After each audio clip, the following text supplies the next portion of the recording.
warahmatullahi wabarakatuh. Perkenalkan, nama saya Salsabila Ferti. Saya dari Prodi PAI kelas 6D. Hari ini saya akan menjelaskan materi penulisan proposal penelitian. Saya bakal jelaskan satu persatu bagian penting mulai dari judul sampai daftar pustaka. Nah, yang ke satu itu judul penelitian. Judul itu kayak nama penelitian harus singkat, jelas, dan langsung ke inti. Nah, contoh pengaruh kepemimpinan kepala sekolah terhadap motivasi guru di SMA Negeri 1 Gelombang. Judul yang baik menunjukkan variabel utama dan objek penelitian. Yang kedua itu latar belakang masalah. Latar belakang itu cerita kenapa penelitian ini penting, mulai dari masalah umum, kasih data atau fakta, tunjukkan kesenjangan atau hal yang belum diteliti, lalu akhiri dengan alasan kenapa penelitian ini harus dilakukan. Contoh, banyak guru yang kurang termotivasi tapi belum ada penelitian tentang pengaruh kepemimpinan kepala sekolah di sekolah ini. Nah, yang ketiga itu identifikasi masalah. Identifikasi masalah itu daftar masalah yang muncul dari latar belakang. Tulis beberapa poin masalah nyata, misalnya motivasi guru rendah, kurangnya pelatihan kepemimpinan kurang jelas. Pilih masalah yang bisa diteliti, bukan semuanya. Nah, yang keempat, fokus batasan masalah.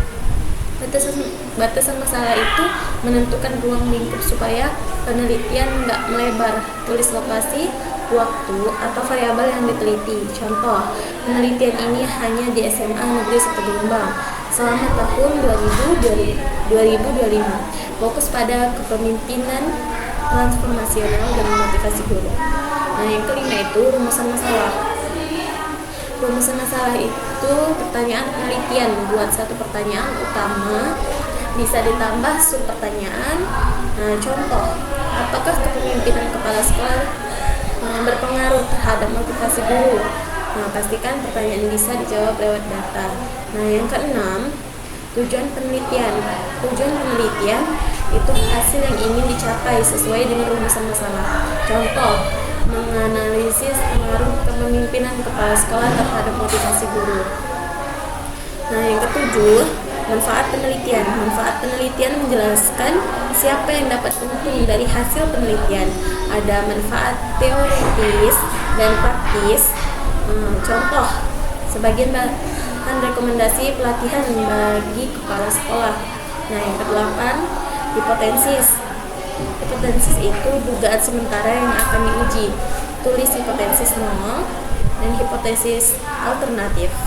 Contoh, hipotesis alternatif kepemimpinan transformasional berpengaruh positif terhadap motivasi guru.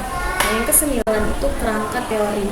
Kerangka teori itu penjelasan teori yang dipakai untuk memahami masalah. Nah, sebutkan teori utama, definisi variabel, dan hubungan antar variabel. Bisa gambar diagram sederhana untuk memperjelas hubungan variabel. Nah, yang ke-10 itu tinjauan pustaka. Tinjauan pustaka itu ringkasan penelitian dan tulisan lain yang relevan. Sebutkan temuan penting dari penelitian sebelumnya, apa yang masih kurang, atau berbeda. Gunakan referensi terbaru dan review relevan.